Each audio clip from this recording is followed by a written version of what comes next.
It's time to accelerate. Hi, I'm your host, Andy Paul.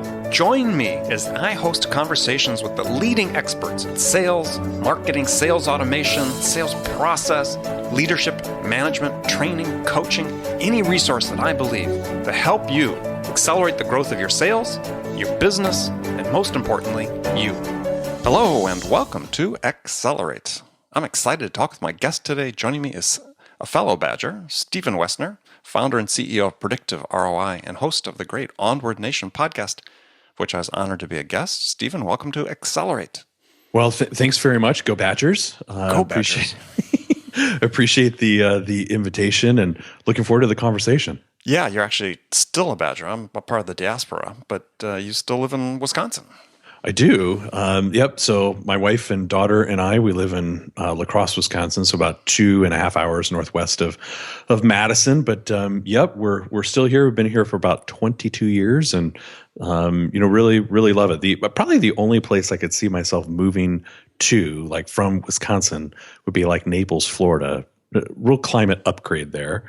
Except for the humidity. Well, amen. But hey, you growing up here, you know that it can get beastly hot in 100% humidity in Wisconsin or 100% humidity in Florida. It's still 100%. So, and that's why I live in California most of the time. So, is that humidity? Oh, it is brutal. That's for sure. I mean, I actually live in Manhattan and have an office out here in San Diego as well, where I spend a lot of time. And people say, "Oh, you must leave New York in the winter because the winters are so unbearable." I said, "No, I grew up in Wisconsin. The winters in New York, they're nothing. It's the summer I can't stand because it's so hot and humid. Get me out of there." Oh, yes, indeed. It's one excuse after another to come to California. So anyway, well, thanks for being on the show, and so take a minute to introduce yourself to the people. Well, so you mentioned the Onward Nation podcast. It's a daily podcast for business owners. We're coming up on June 15th, which will be our 1-year anniversary of congratulations. Oh, thanks. I mean, because it takes a lot of time and effort and strategy and planning and execution in order to, one, even create a podcast, and two, to create a really good podcast. And your podcast is certainly that. Thank you. And sure. And then to be able to do that over a sustained period of time. It's interesting. Side note. I don't know if it was John Lee Dumas who told me this or where I heard this statistic. Actually, it might be from Don Yeager, a great friend and mentor of mine. He went to a National Speakers Association meeting, and there was a gentleman there doing a presentation about the power of podcasting, why professional speakers should be doing podcasting. And he shared this statistic, and you've probably heard this before. It was news to me, though. And he said that the average podcaster quits, like turns off their podcast, doesn't do another episode at 7 episodes. and John Lee Dumas calls that pod fading. And so I bring that up because, you've been doing this for a while. We've been doing it for, a while. And the really great shows have been doing it for a while. And it takes so much, persistence. And it's not just to be successful in life, you have to be persistent, or in podcasting, be persistent, to be persistent in accelerating sales. I mean, all of that is just kind of this common thread. So we love our podcast. It's been great. And then I own a company called Predictive ROI, which is a digital agency. Really kind of hate that term because we do more than that. I mean, we really dig into a client's baselines or analytics and really their sales funnel and channel distributions and really understand what makes them tick. And then what does make us unique, and many companies do that too, but what does make us unique is the fact that we can look at a client's data and look at their conversion rates and look at their total business, and then be able to say, okay, well, based on that and this behavior that we see here, we believe that sales can accelerate to this. So to go from X to Y in this period of time.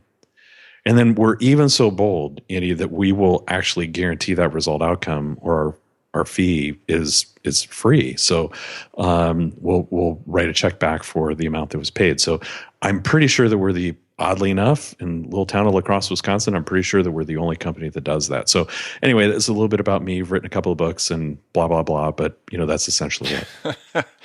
Blah, blah, blah. So, and just so people understand is you're not the only one in La Crosse, Wisconsin that does this. You're the only digital agency probably in the U.S. that's offering this guarantee.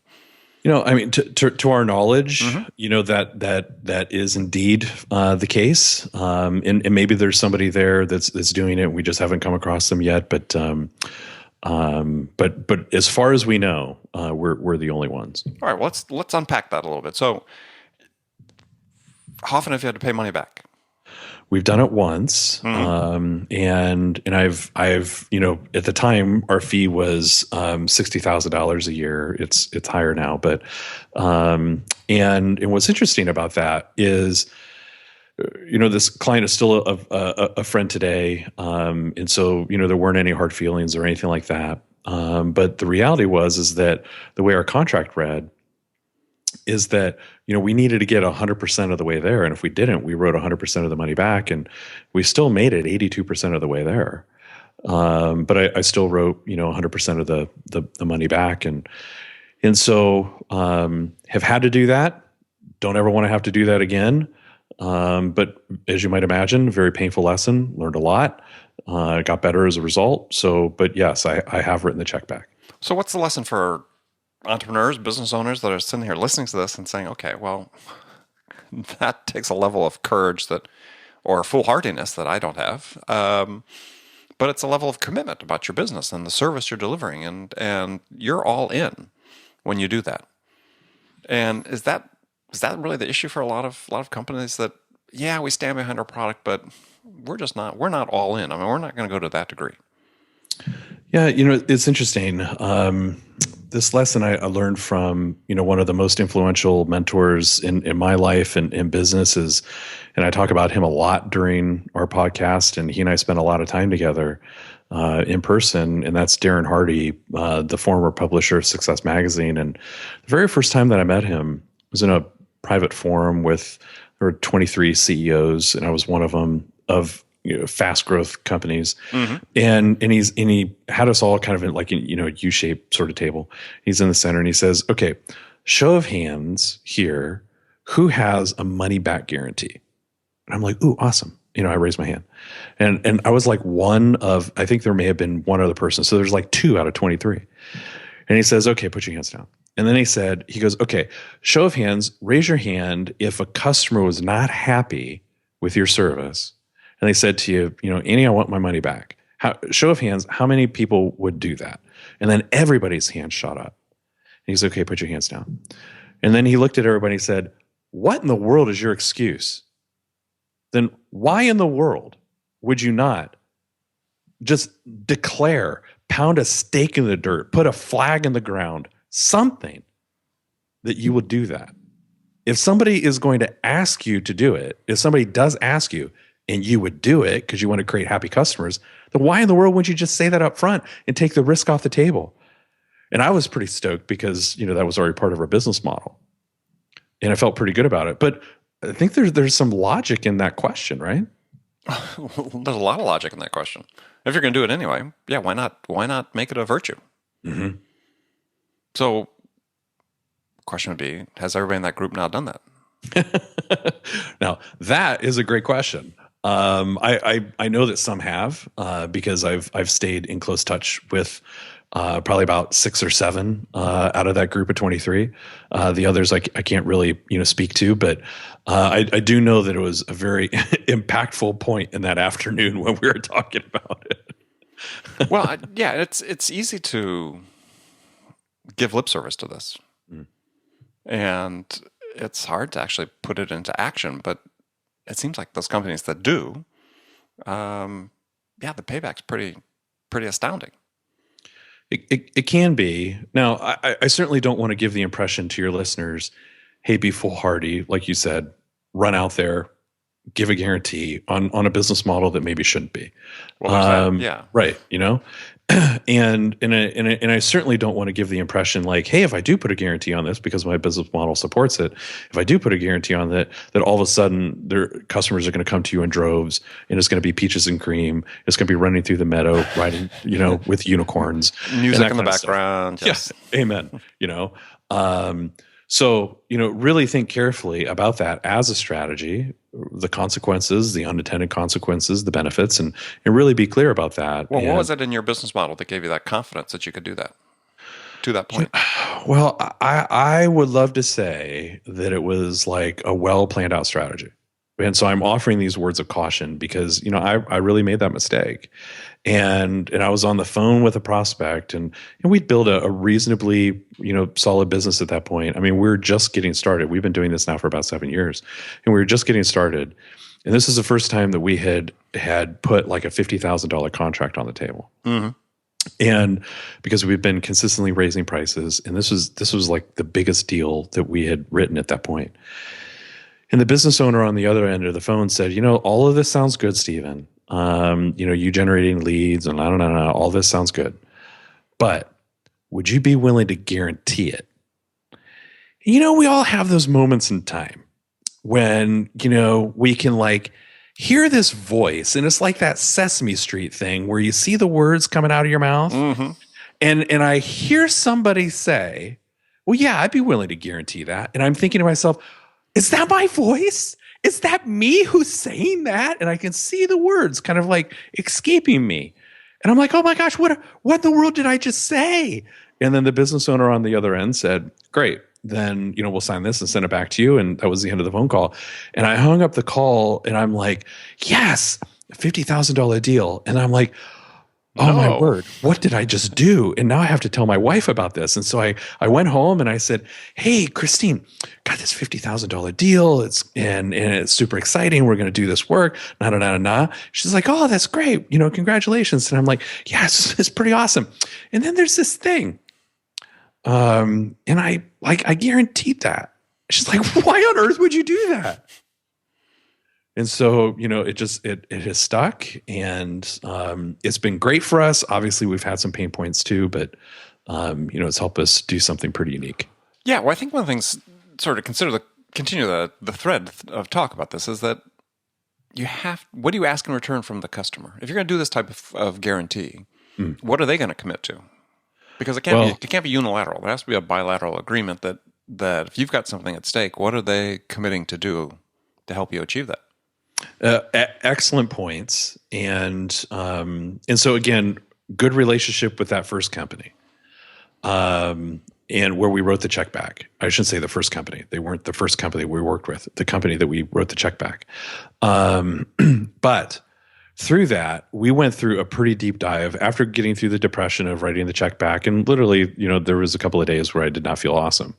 And then my team and I, we did a postmortem of that agreement. And it wasn't just me. My CPA got involved and like, okay, and then even our attorney looked at that and said, next time you sign something so stupid, maybe you might want like me to look at that. Mm-hmm. And then we created a brand new contract. We spent $5,000 with our attorney to, write up a better template. And he's like, I can't even believe that you wrote this. This is so anti-you that you wrote this, because really there were no, like, the client is responsible for this. Now, again, that's not being critical of the client. It's being critical of me because I was the one who wrote it. And so now we actually do have company covenants, meaning the client covenants. And there's about 6 or 7 of them, depending upon what the nature of their business, about like pricing and inventory and shipping. Give some examples. So something specific so that people get a sense. Because I think the money back guarantee, we didn't start out intending to talk about this, but I think it's really interesting because it is something that a company can do, as you said, with the right business model, with the right commitment to process and achieving the goals that you set out to achieve for the customer. It can be very compelling, but you got to make sure you do it right. So what are some ways that some of the covenants that, if you can, a specific example that you embed into the contract that the customer has to live up to? Okay, so I'll give you some specific examples, but I'll keep the client name confidential for obvious reasons. So first one would be pricing. And so we've had an instance in the past where we've been working with a customer and sales went like up, dramatically at the beginning of their selling season. And we thought, oh, this is awesome. Wow. Everything that we put into place over the last couple of months is now really starting to ignite because this is the hot selling season, kind of a cyclical business. And then all of a sudden, like literally it was like a faucet had shut off. I'm like, what happened? They'd raise the price. Well, no, one of their competitors, actually a couple of their competitors got very aggressive on price. Got it. And this was not a proprietary product. It was, essentially kind of interchangeable. And, if you didn't want to buy from here, you could buy from a couple of other places.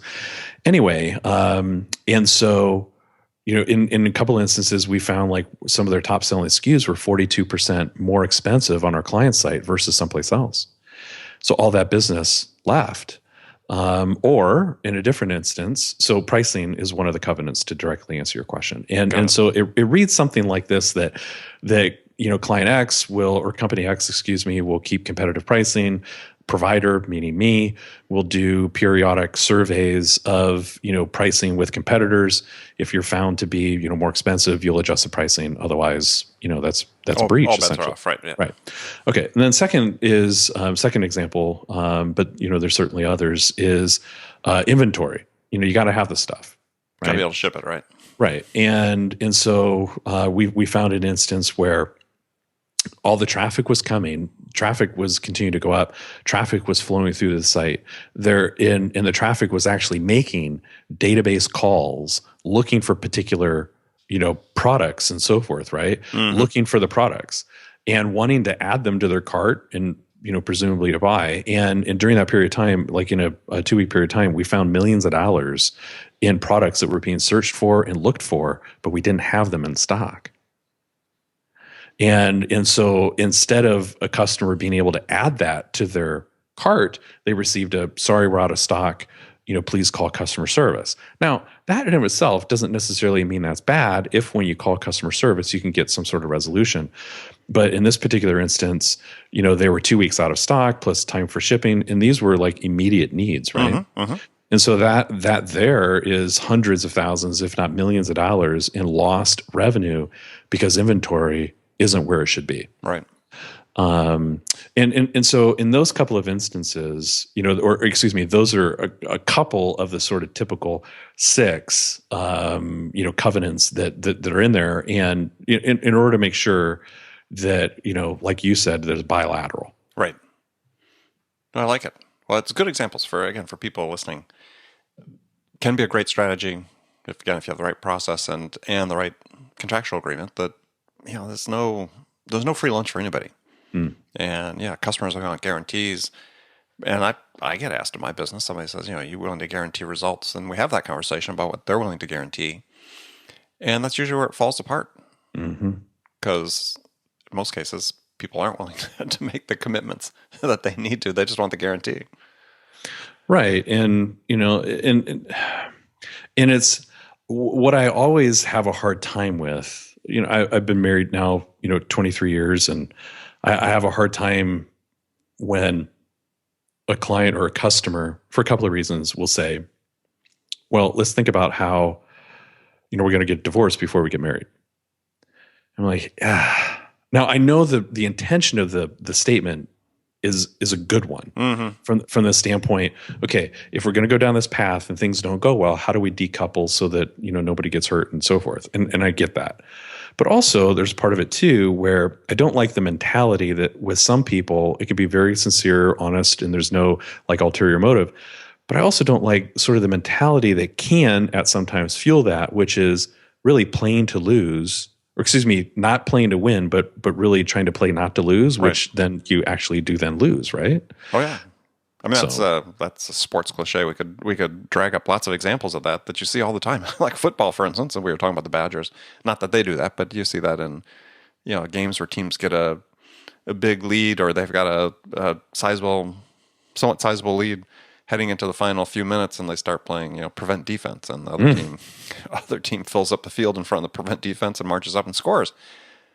Yeah, it's like every time it seems like I always get frustrated with that because it's like, all right, after 100 years of football, we should be able to understand that strategy doesn't work. Well, and isn't it so maddening too, where you can be watching your team for 3.5 quarters and they may be dominating the other team, right? Now, the score could be close, but it might be like a 10-3 game, right?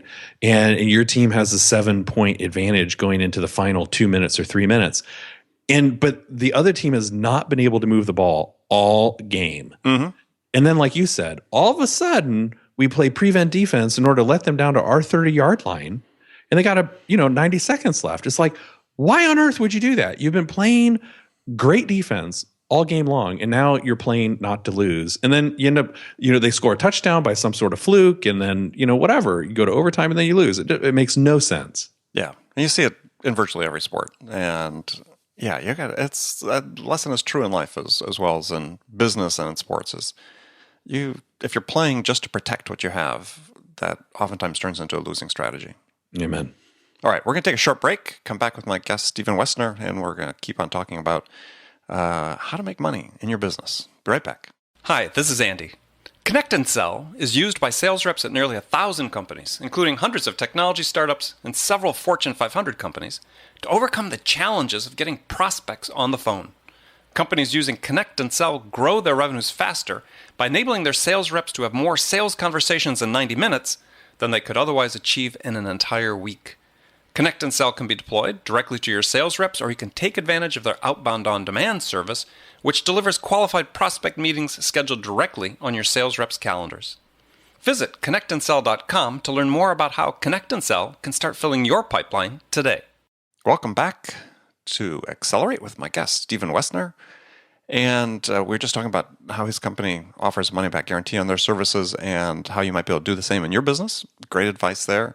Wanted to spend a little bit of time in the last part of this show is you have a thing on your website, you talk about 8 money-draining mistakes that companies make that I thought was really good. And we don't have time for all 8, but I did want to get into one that was really liked is you use an acronym of SMART. You said companies don't have SMART goals, and the SMART stands for specific, measurable, attainable, relevant, time-sensitive goals. I wanted to walk through that so people really understood what that meant and what it means to them. So let's start with where you found that acronym. Well, here again, Darren Hardy's fingerprints are all over our business, and that's something that I learned from him. And he spent 12 months on our board of advisors, kind of in the early days of Predictive, and that was one of the lessons that he taught to me. And I took that acronym. I'm like, oh, okay, awesome. I really like that. It just kind of fit well with what we do, but also was kind of a good recipe. And I like it because it keeps us from aimlessly wandering through the wilderness. And use another sports analogy, as you well know, like most of the most intense points, the most intense scoring drives, the big breakthroughs happen in the final 2 minutes. And they do that because of the deadline, the timeline, which is really, really exciting. The champions, the great players, they get inspired as the clock gets, fewer and fewer seconds in the hourglass. And so that construct, specific, measurable, attainable, relevant, time sensitive, really aligns well with our business model, but then it also really forces a discipline of execution, and it forces clarity so everybody knows what it is that we're trying to accomplish. So specific goals, not too broad. Make them very identifiable. They have to be quantifiable, I guess, to be that specific. What else do you use in terms of sort of define what a specific goal is? Well, and I think you hit the nail right on the head. For example, to kind of take that a little bit deeper and apply it to our business model, we typically have about 3 to 6 vital metrics that we're evaluating our success on in what we call an ROI scorecard session. We do that every 30 days with our clients. And so vital metric number 1 is typically the increase or decrease, essentially the delta, in unique website visitors over those last 30 days, right?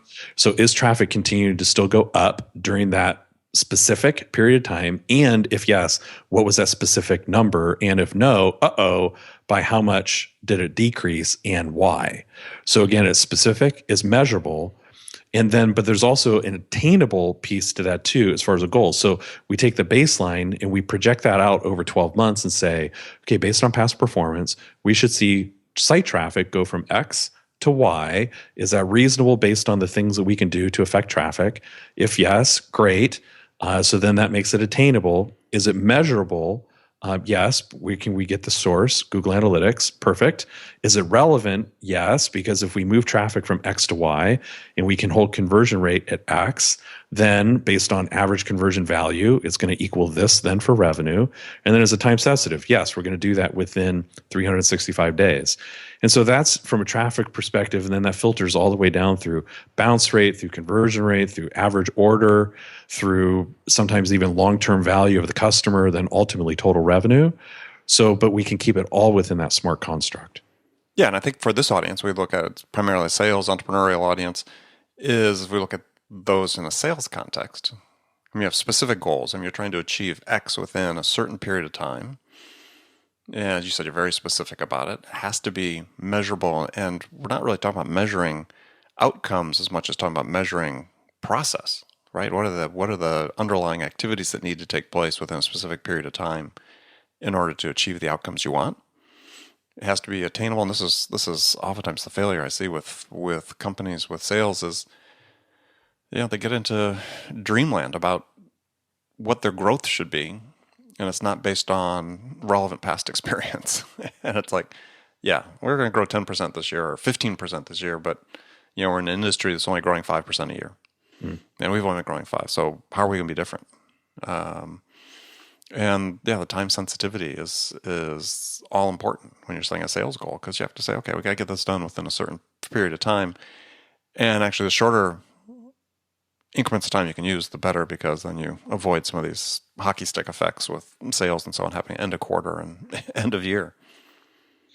Right. And that's a really great point for your listeners, because the hockey stick looks really, really good on the P&L. But it could look really, really bad on the balance sheet, because if you don't have inventory and you can't fulfill the inventory, or if you have to go into huge debt in order to fund the inventory and it doesn't all sell through and you get return backs. Mm-hmm. So that could really, really be detrimental to a business. And I know that you know this, but more companies go out of business because of indigestion, too much opportunity, than they do in the starvation, the lack of opportunity. So you really have to manage that growth very, very carefully, or it can kill you. Yeah, I mean, the hockey sticks from a cash standpoint can be fatal, right? We've got a lot of orders, but we either don't have the cash to fund it, or we were starved the previous 2 months and we didn't have the cash to make payroll or whatever. So if you can get rid of use time as a tool to get rid of the lumpiness in your business, it's a really smart approach. Another thing you talked about, and last thing we'll do on this part of it, is lack of differentiation is one that really kills companies. No distinction, you call it. And it seems like that's one of the things that's almost more under your control, that you should be able to be distinct, should be able to be differentiated. And why is that so hard for companies? I think it's hard for companies for a couple of reasons. One, it's been my experience because they just don't talk about it. And they make the assumption that, somebody else will figure that out, or our customers know, right? We've been in business for 10, 15 years. Our customers know. They know what we stand for. Right. And they don't. Or there's somebody working really, really hard every single day to woo them away from you. And you're not doing anything about it. And that's a problem. And then I think all of those excuses, because that's what they are, all of those excuses come up because it's hard, to actually sit down and ask yourself and your team the tough questions and not take the surface answers. What is it that we do here? And who do we do it for? And what is the result outcome that they get? The value exchange of doing business with us. We do X for Y so they can Z. And in this distinction piece that I learned from Scott McCain, who's like the world's leading authority in distinction and a good friend, is like, I think that most companies, in my opinion, don't go through that process because it's hard and they don't want to look silly for not having done it. And I led one of these sessions. This was, probably 6-7 months ago now, for this one particular client. And we spent 2 hours on this topic, XYZ. and understanding what their distinctiveness was. Mm-hmm. And this was not a startup company. This company had been in business for 84 years. And they still didn't know why customers were buying from them. No, and it isn't that they're not a good quality company. They're a great company. And it isn't that they're not well respected. They're very well respected in the industry. It's just that going to this depth of really understanding why your customers love you, it's not something surface. You really need to be able to take the time to dig deep and then say, I think we need to go deeper. You know what? I think we need to go deeper. And then finally, after those couple of hours, you figure it out. But it takes time. And it's just really easy to say, our customers know us. Yeah. The old expression about what happens when you assume. Mm. Yeah, Amen. comes home in spades, right? And it happens in so much of your business process. We'll take sales since it's a sales show here. Is simple things like following up with leads when they come in. Managers assume that it happens. So one of the great holes, big gaping holes in many organizations and sales organizations is they don't responsibly follow up with their sales leads. And these are the people are proactively reaching out to them. Mm. And it's not something studies show maybe 72% of leads don't get followed up. Holy bananas. 72%? Yeah. In the business to business world. And so, oh my word. So the reason though, primarily it doesn't happen is because the guys at the top think it's happening. They assume it's happening. And when they really start looking at it, they find out, oh, it's not. And this is what you were sort of talking about, is you just assume that your customers know what you stand for, what you do. And this plays out in so many dimensions. I mean, like when you ask a customer for a referral, the big mistake you see people make all the time is you assume the customer knows what you do, or you assume that they know the type of referral that you want. Mm-hmm. So thinking about these things, really your point is being very deliberate and thoughtful and mindful about what it is you do is really the key. You can't just assume that people know, and you really can't assume people within your company know. Well, holy bananas, 72%, that is just giving me a thought of, is that a trapdoor in our business? I need to find out and investigate. But if I'm one of your listeners, I'm thinking, you ought to be taking this pearl of wisdom that you just received here and take this metric 72% and figure out if that's going on in your business, because that may be a huge money draining mistake. Wow. Yeah, I talk about in my first book. I had a client that this was sort of an issue with, and they were a very well-run company in most respects. But he had reached a point where sales was sort of slowed up a little bit and a little plateaued, and asked me to come in and look at their process and see what they were doing and what could they do better. And I always start with lead follow-up because that's the fastest and easiest way to find new opportunities. And yeah, they were taking 3-4 days on average to respond to a lead, and maybe they're getting to about 3/4 of them, 2/3, 3/4 of them. So I told him, hey, we can fix this really quickly. In fact, I said, I think I can fix this in 5 minutes. And he said, well, how are you going to do that? And I said, so here's the new scenarios. When you get these leads come in, they got a fair number of leads for a small company. They're getting quite a few leads. They invested a lot, very well in it. I said, they're all going to go to your sales ops person. She's going to put them in salesforce.com and assign them to the reps. And he goes, okay, well, that sort of sounds sort of like we do right now. I said, well, here's the new part. At 4:30 every day, you're going to log on. You, the CEO, are going to log on to Salesforce if you're not on already. And you're going to make sure that all those leads are followed up. And solve the problem the first day. I bet that was really eye-opening the first day he logged in and saw that there were many leads who had not been attended to. No, actually, once we told the reps that he was going to be checking at 4:30 every day, they were all followed up. That's how that works. So, fair point. Yeah. Well, anyway, so hey, we're going to move to the last segment of the show. I've got some standard questions I ask all my guests, and first one is a hypothetical scenario. And in this scenario, you, Stephen Woessner, have just been hired as a new sales vice president at a company whose sales have stalled out. And CEO is really anxious for things to get unstuck and back on track. So what 2 things would you do your first week on the job that could have the biggest impact? Well, I'm not going to make this like number one, but I sure as heck am going to use the recipe that you just gave us on that piece. Like, all joking aside, I really do think that that's like super smart, what you just shared with all of us. So I'm not going to make that one of my two things, but I do think that's really smart. So the first thing that I'm going to do, because this is a B2B situation, Yes. correct? Okay. Yes. The first thing that I'm going to do is I'm going to get into LinkedIn and having created, I'm just going to make the assumption that I know who our ideal customer is. I know who our avatar is, I know whatever it is. And I'm going to go into LinkedIn. I'm going to find those people. And so this first strategy is going to be LinkedIn. So, but it's going to be multifaceted. So I'm going to go into LinkedIn and I'm going to go into advanced people search and I'm going to build a pool of people who match my avatar.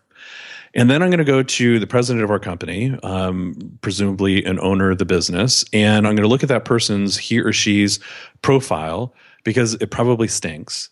And I'm going to go and I'm going to max out their profile. I'm going to really like bling it out. I'm going to put in, great photos and a great summary about value proposition, what makes us unique and distinctive. I'm going to give them, he or she, a great title that is keyword laden. I'm going to go and add in videos and like customer interviews, testimonials, get some recommendations, really do everything I possibly can according to LinkedIn's best practices to really build out that profile, make it super robust. Then I'm going to take our existing email list and I'm going to load it up into LinkedIn and make sure that I'm personally connected to all of the people that we currently do business with, as well as our prospects. I want to at least connect with them on LinkedIn through the president's account. And that does a couple of things. One, it not only increases our connections, which are valuable, and I'll cover that in just a second, but then also it gives us dual platform. We can now connect with those people through LinkedIn, and we can connect with those people via email. So we kind of cross-pollinate. But then for your listeners, the reason why you want to increase the number of connections, like right now I've got about 3,300 or so connections in my LinkedIn account, but that gives me visibility of about 17, 18 million people through advanced people search. And so you want to make sure that you take that president, the figurehead of the business, and increase the number of connections for that person so that when you go in then to create this pool of prospects, you just quite frankly see more people. Then from there, after I have my pool of prospects, I'm going to then make sure that we have a premium account so that I can send probably 30 to 50 or so in-mails a month. I'm going to write a very short, concise, value-driven, ROI-focused in-mail where I send out to our top prospects between 30 to 50 times a month. And I invite them to either a private conversation with the president and or maybe a private like Q&A or something like that. In order to start generating high value leads from our most valued prospects directly to the president, because there's a lot of value in very important top officer talking to very important top officers. So that would probably be the first thing that I would do. Okay, great. Second thing, yes, is I would then create a fantastic, if you want to call it a freemium, if you want to call it a value exchange, if you want to call it a lead magnet, I don't really care what you want to call it, but I would create something like that is so screaming cool, and I would advertise it via popover and some banners and that kind of stuff throughout the site, that when your target audience sees it, your avatar sees it by cruising through the site, they look at that and say, heck yes, I want to download that for email address only. And I know we probably don't have time to talk about that, but as to why, but today. We'll be back. Email address only in order to start building the list. I'd do those two things. Okay, cool. All right, now just a couple of rapid fire questions for you. So when you, Stephen Woessner, when you're selling your services, besides your guarantee, what's your personal most powerful sales attribute? Boy, that's a good question.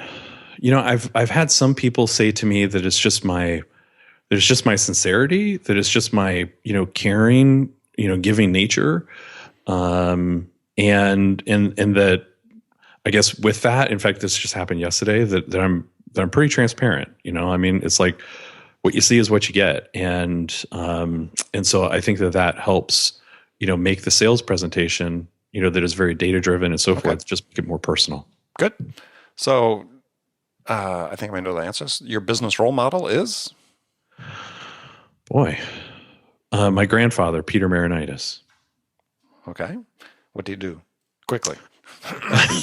He was in the restaurant business for 42 years, but he immigrated here to the U.S. in 1920 without any money, didn't know the language, and in 6 years had saved all his money, opened a restaurant in downtown Canton, and slugged it out through the Great Depression, was very successful, and family was always first. Excellent. One book every business person should read. The E-Myth Revisited. Yeah, Michael Gerber. Okay. Absolutely. All right. Last question for you. What's on your playlist these days? Oh, goodness. Wow, there's a lot.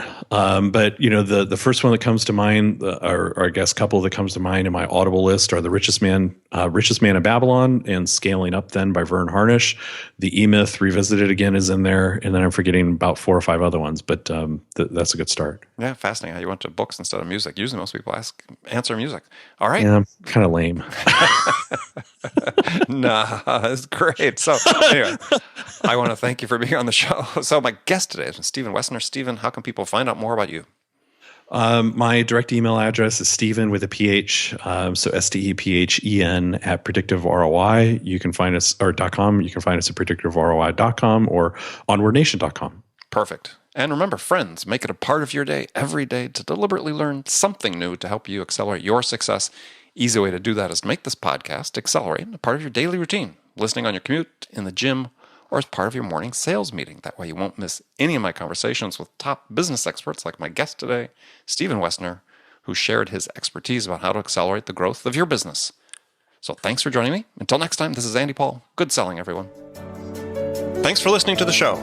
If you like what you heard and want to make sure you don't miss any upcoming episodes, please subscribe to this podcast on iTunes or Stitcher.com. For more information about today's guest, visit my website at andypaul.com.